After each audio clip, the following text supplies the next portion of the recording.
from we understand from the stadium at the time of these explosions. Clearly this has been taken by a witness with a mobile phone. It's not very clear exactly where we are. Perhaps if we can go back to that footage there, because it looks like there's some action there in terms of those police special unit moving in. Obviously this is a very, very tense situation. Local media is now reporting at least 40 people have been shot dead in these multiple attacks in Paris. We are being told that at least 60 people are inside the concert hall, and of course this comes in the wake of those shootings at La Belle Equipe. Earlier I spoke to Myers-Belkin, who was located just in front of the restaurant. Let's hear what she had to say. Hello, Annette. So I'm on the Rue de Charonne, just 200 metres from where the shootout occurred, at a cafe, a restaurant called La Belle Equipe, which was, of course, full. It's a Friday night. Speaking to witnesses here who were in a restaurant just 3 doors down, they say they heard many gunshots, possibly from 2 separate rifles. They came out onto the street. There was panic. They looked to their right, just 3 doors down. They say they saw at least 10 bodies on the ground, tables broken, and the glass at the front of the cafe shattered. Real panic here. As you can see behind me, there are ambulances. Just moments ago, we saw people on stretchers being brought out.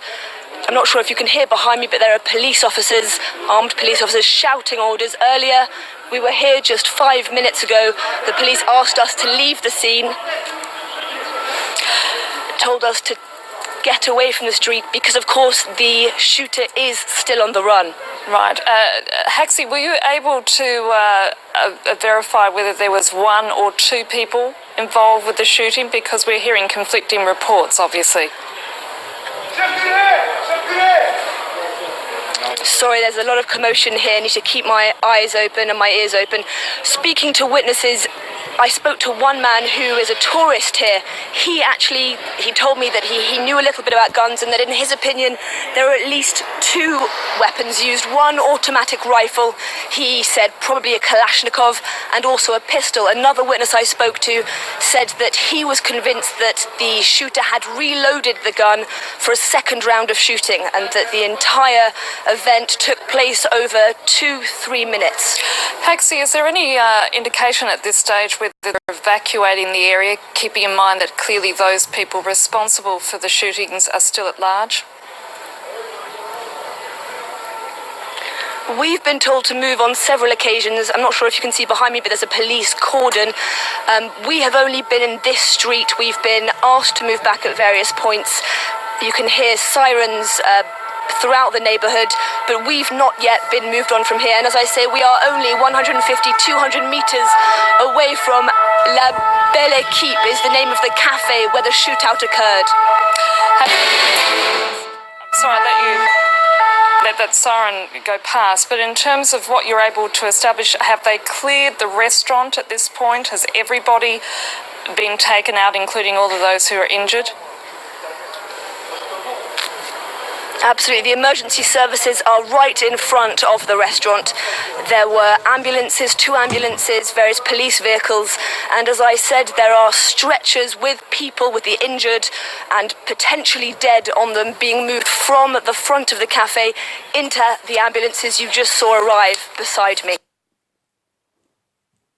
From Rue Charonne in the 11th arrondissement, just close to where that shooting had taken place earlier this evening. Again, for those of you just joining in, and just for a recap, we are getting reports of at least 30 people having been killed in multiple attacks across the French capital. This is the worst violence that this country has seen in decades. I understand that the US President Barack Obama has just been briefed at the White House. François Hollande, the French president, is apparently in meetings with the Interior Minister Bernard Cazeneuve. For an update of the various locations, let me at this point turn to my colleague Marcus Carlson. We've got basically 4 locations, haven't we, Marcus? Let's just go through the first 3, and again, just remind the viewers of what's been happening where. Well, the location that we first got reports of a shooting at was Rue Bichat, which is in the 10th arrondissement of Paris, a very active neighborhood, especially this time of night where there are lots of bars, very popular on a Friday evening, and we heard first of fatalities at that location at a bar called Le Petit Quin. Cambodge, as I say, in the 10th arrondissement. Secondly, we have a location at the Bataclan Concert Hall, which is on the Boulevard Voltaire in the 11th arrondissement. That is where these shots are from, or these pictures are from, these live pictures are from, as I say, from the 11th arrondissement and from Boulevard Voltaire. This vantage point is only around about 150 meters away or so from the Bataclan Concert Hall, where we do believe that there is a hostage drama taking place this evening. It appears to be very much an active scene still, as you can see right there on your screens. So you're seeing police officers behind vehicles, a very heavy security presence in the 11th arrondissement, several ambulances and fire vehicles as well there. Then there's talk of a third location in central Paris, basically on the border between the 10th and the 11th arrondissement at Rue Charonne and at the restaurant La Belle Equipe. That is where Haxi Myers is at. And as she's been reporting, there's talk of at least 10 fatalities at that location, and a witness was telling her as well that 2 weapons were involved in that shooting, as I say, at Rue Charonne, on the border essentially between the 10th and the 11th arrondissement of Paris. There's also a location at the Stade de France, which is in Saint-Denis, a suburb just north of Paris, and there's talk of explosions there. But I think Emma knows more about that situation more than I know, at least. Just bring us up to speed as to what you've managed to ascertain. Well, the situation would appear to be continuing to worsen in some ways. Le Figaro is reporting that at the Bataclan site, more shots have been heard. That's within the last half hour. They're saying there in the last 10 minutes. That was some time ago. So within the last half hour, there have been more shots fired at that location. Just to recap a little bit, reporters on Twitter talking about the fact that these were attacks carried out by people from a car using a Kalashnikov, shooting at restaurants in one of the busiest parts of Paris, the 10th and 11th arrondissement. There are bodies on the ground. We are starting to see some photographs showing bodies underneath tables, underneath blankets. I'm not going to show you those. What we see here is police activity and broken windows, obviously. This area is all very close to République, the Place de la République, where we saw those the march back in January after the attacks on the Charlie Hebdo offices, again very close to this area. It is still République, a shrine almost to free speech and Charlie Hebdo. The statue at the centre of that square is covered in graffiti, saying that everyone must have the right to free speech. Now, we don't know what's happened here, but it is starting to look like it bears all the hallmarks of a coordinated terror attack. Now, that is speculation. We're not hearing that confirmed by official sources, but the fact that it is 4 different locations, clearly more than one gunman, and it would appear, according to BFM TV, they're reporting that a dismembered body was found close to the Stade de France, where we had 3 explosions earlier tonight. That is fueling speculation that there was actually a suicide bomber at the Stade de France. Now, France were playing Germany there at the time. The French president, François Hollande, was watching the game. He was removed from the stadium and the game continued. The people inside the stadium didn't know what was happening. At the end of it, they weren't allowed out because police had actually formed barricades around the stadium. Emma, at this point, I want to bring in France. Spoke to you, said he saw tens of cartridges on the ground outside La Belle Equipe, the restaurant where this attack happened. Some are calling it a massacre. He said the cartridges on the ground pointed to a man with more than one weapon, or indeed 2 men, heavily armed. He said that at various points there was a dip in the fires heard, in the shots heard, and that he assumed someone had then reloaded their automatic rifle to begin shooting again. Actually, Rue de Charonne is in the 11th arrondissement. For the benefit of our viewers, it's a Friday night. It would normally be packed with people, and we understand that, in fact, when those attacks took place, there were very large numbers of people in the venues that were affected. What is the situation like now? Are the streets completely deserted now? People have been strongly advised by the security services who are all around here to stay at home or to go home.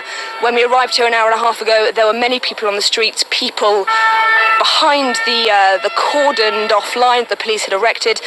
That has now disappeared. People have left these streets, having been advised to do so by the security services. Behind us, as I'm sure you can see, there are members of the army and the security forces who are really on high alert. As soon as any car arrives from the crossroads, you might be able to see just behind me, there are shouts, screaming, asking people to leave this area, really on tenterhooks here. And we on our team on a couple of occasions have been asked to actually move from the position we're currently standing in for our own safety, as of course the shooter or indeed shooters are, as far as we know, still on the loose. Okay, Haximez Belkin in the 11th arrondissement, Rue de Charonne.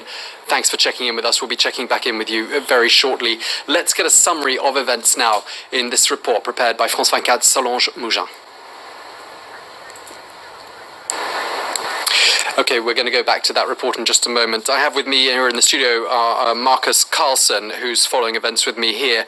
Of course, shocking events, Marcus, and we've all got our eye on a series of what appear to be disconnected, isolated incidents, but help us join them together. Tell us about the geography of these events and how they've unfolded across the French capital this evening. Well, Tom, first let's just talk our viewers through the pictures they're currently looking at on their screens.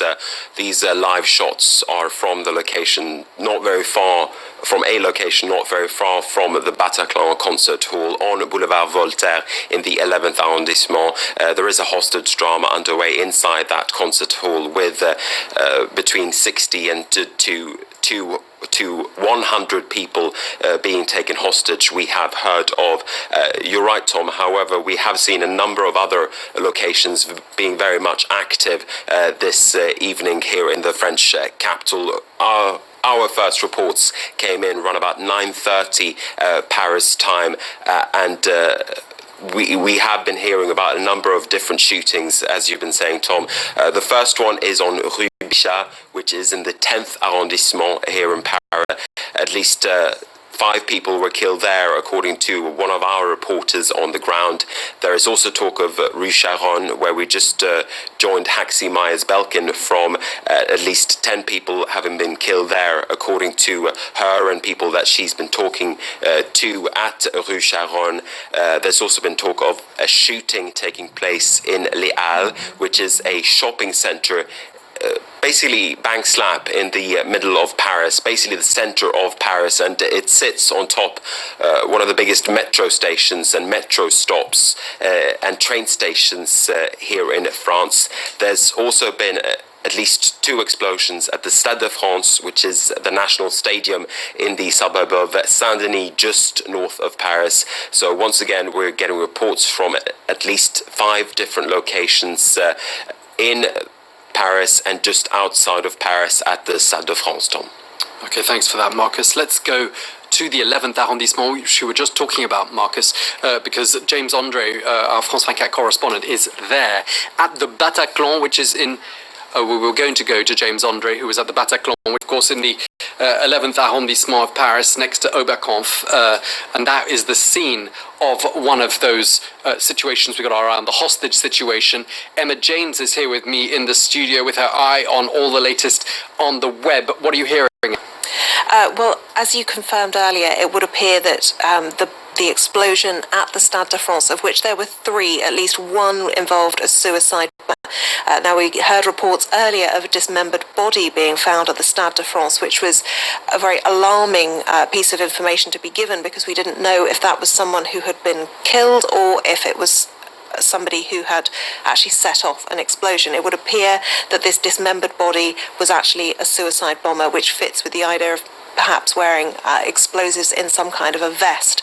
Now, for the people who were inside the Stade de France, there was initially no panic at all, because they didn't actually know what was happening. The whole of the Stade de France was cordoned off. Francois Hollande was taken from the stands where he was watching France v Germany, the friendly football match. But as this Russian journalist has been reporting, Stade de France, he said people did begin to panic when they found they couldn't actually leave the stadium, and they then ran onto the pitch.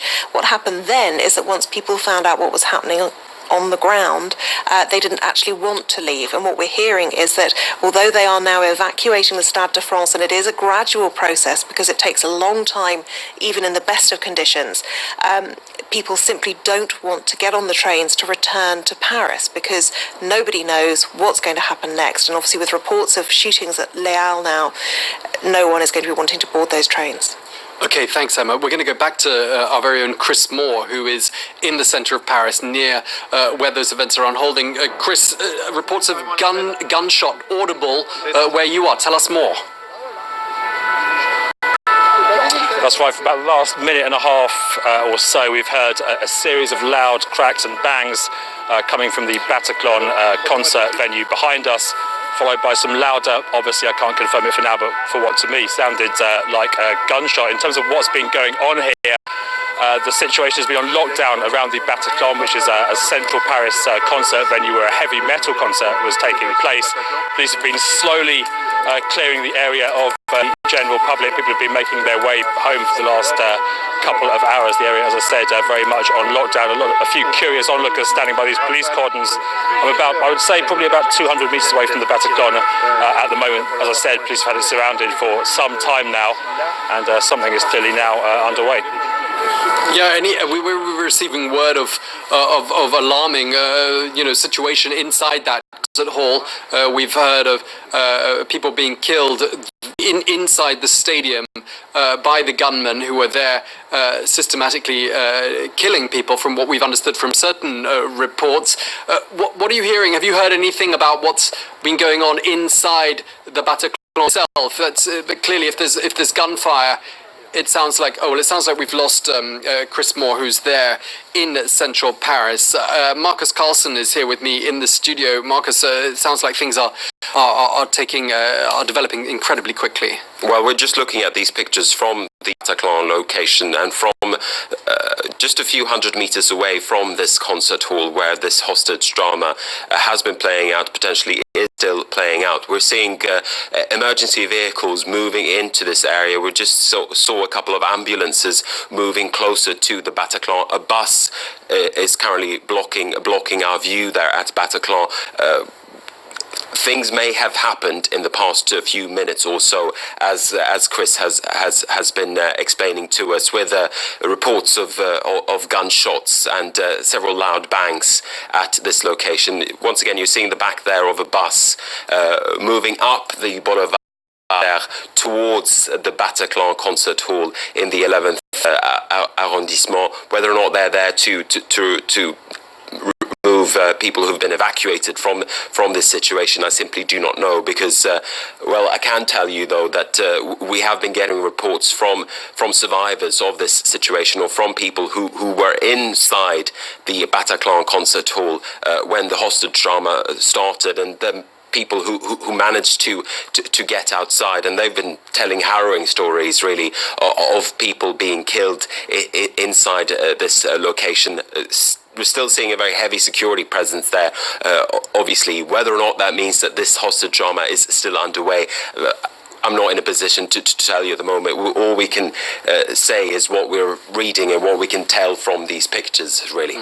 Well, we can go back to France24's Chris Moore, who's there just 200 or so meters away from that concert hall. And clearly, this evening, Friday evening, with a large concert going on, it's a mild November evening. It was extremely crowded, and clearly now the situation has changed dramatically. Very little sign of activity there on the streets behind you, Chris, aside from the security forces.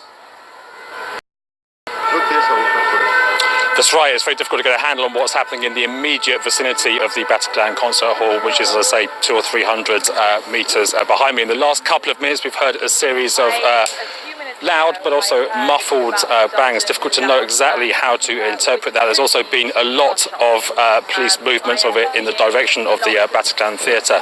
Now, the site has been sealed off. A kind of perimeter of a couple of 100 metres has been slowly expanding as police push people back beyond these cordons and evacuate the neighbourhood. And there's been a steady stream of law and forces vehicles and fire service and ambulance vehicles coming up and down this street, normally very, very busy street on a Friday night in the east centre of Paris. Have you heard any more gunshot? Have you heard anything else coming from the direction of the Bataclan in the last couple of minutes since we spoke to you last? In the last couple of minutes, no. As I said, the last time I spoke to you 10 minutes or so ago, there was that's when we heard these noises behind us. Things as we speak right now are very quiet, but obviously it's a situation which is developing. If it's indeed a siege or hostage situation, there are a number of things which police could be doing at a particular time. And in terms of the police's behaviour, I think one of your analysts was talking earlier about the way they complained about the way some journalists behaved during the Charlie Hebdo attacks. They were very quick to clear the immediate perimeter this time around. They've been pushing journalists and others back for hours now. Okay, Chris, stay with us there for just a moment. Emma James from our media desk is following events for us online. Emma, are you hearing anything new? Yes, we're starting to get witness accounts of what has been happening in the Bataclan, because some people are managing to get out. And what we're hearing is that people are actually even giving interviews on the radio right now, many of them in tears. A man who was near the scene has said it was absolutely catastrophic. He worked in hospitals, studied medicine, and he's never seen anything like it. He and his son ran back to get some help and literally ran into a number of bodies. It was carnage. People were lying dead on the floor, badly hurt and screaming, "I'll never forget it." Now, another witness, a journalist who was inside the Bataclan, has described exactly what's been happening inside there. Two to people not wearing face masks went into the music hall, opened fire on the crowd with Kalashnikovs. Again, another similarity to those attacks that we saw back in January here in Paris, Kalashnikov rifles. He says it lasted 10 to 15 minutes, so long that the assailants had the time to reload their weapons 2 or 3 times. That journalist himself has been wounded too. Now, in the last 20 minutes or so, there have been more explosions heard within the Bataclan, and so far we're waiting to see what happens with passers-by who are currently now being held by police. Police in Paris are saying to people, do stay at home, don't go anywhere. They're asking people to reinforce surveillance of entrances, and also we're getting reports that Paris's taxi drivers have actually switched off their counters. They are taking people home for free tonight as the fear mounts, and obviously lots of metro lines are out of service as well. Indeed, and just to recap for our viewers, we're talking about 7 separate locations across the French capital which have been affected by these attacks. The latest death toll we have is 40, that's according to police sources, 60 wounded. But of course, all of that is based on what's known, and there simply is a lot that isn't known about the extent of these attacks this evening, a Friday evening in the French capital, when a lot of people would be ordinarily out on the streets. Marcus Carlson's here with me in the studio, keeping a close eye on developments. It's extremely difficult to follow this, isn't it? Because we get these reports and they're happening over a variety of different places, but we have that number 7 now, 7 separate locations. Could you tell us a little bit about the locations in question? Well, we know that there have been shootings on at least 4 different locations, or we have been receiving reports of shootings at least 4 different locations throughout this Friday evening. The first reports came in from Rue Bichat, which is in the 10th arrondissement. Our reporter there on the ground told us earlier that as many as 5 or 6 people may have been killed there at that location.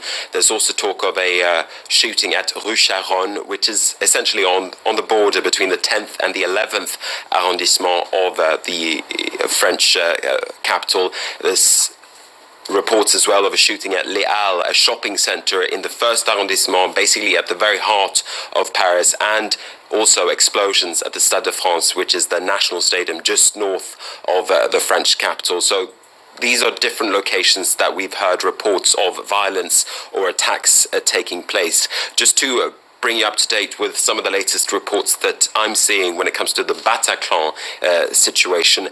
Le Figaro, which is a French newspaper, has been reporting that a police assault did in fact start a few minutes ago at Bataclan. We do not know whether or not that is correct. We do not have confirmation of that from official police sources. But as I say, Tom, I can tell you that Le Figaro is saying that a police assault started at the Bataclan concert hall a few minutes ago. And, we've been hearing from Chris Moore that there were a number of loud bangs at Bataclan and a smattering of gunfire a short while ago, which may be consistent with a police assault. But once again, we're still not getting an official word on that.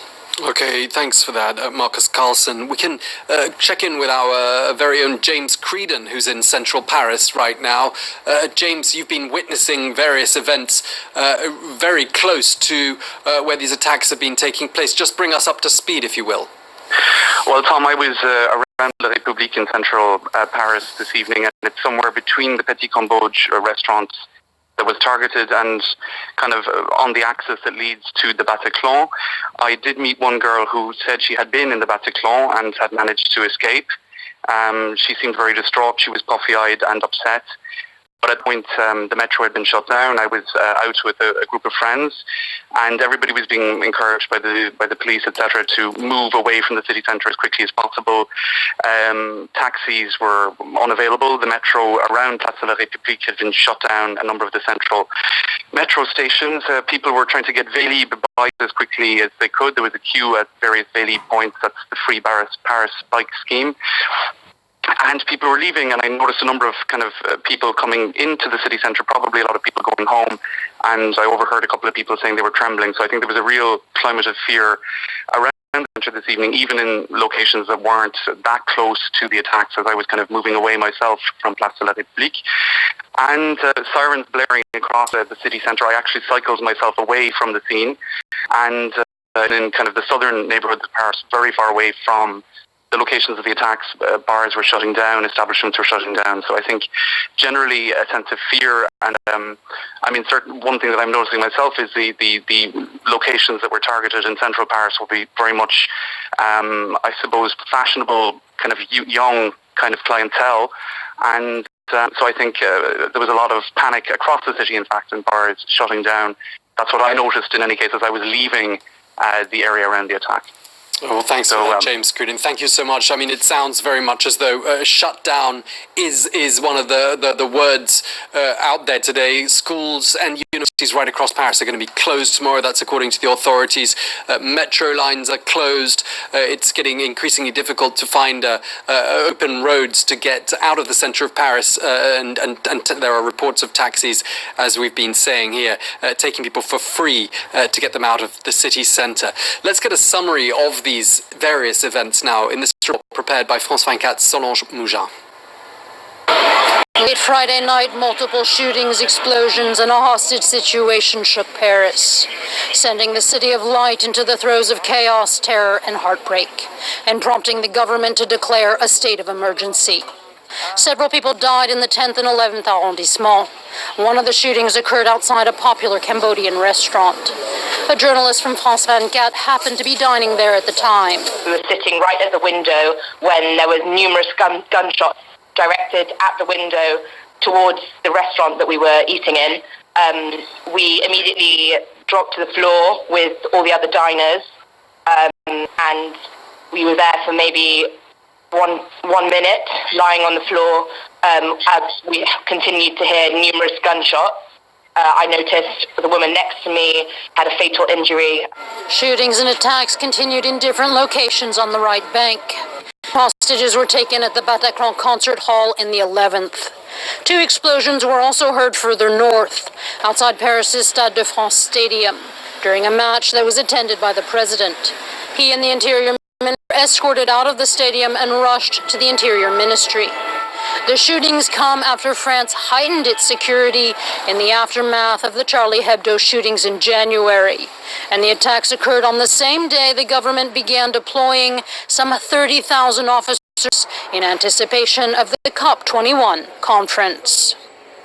Okay, a summary there of events in the French capital this evening. Shocking events taking place in 7 separate locations around Paris. We're receiving word that at least 40 people have been killed, many more injured. One of the ongoing situations in a hall, the Bataclan, where we understand that hostages have been taken. There have also been reports of gunfire at that concert hall in the 11th arrondissement, close to the Oberkampf area of Paris. The French president has declared a state of emergency. World leaders have been voicing their horror, their shock at these events. The UN Secretary General Ban Ki-moon condemning these tragedies. We've also heard the US President speaking, Barack Obama. Let's listen in to what President Obama had to say just a short while ago. Those who think that they can terrorize the people of France or the values that they stand for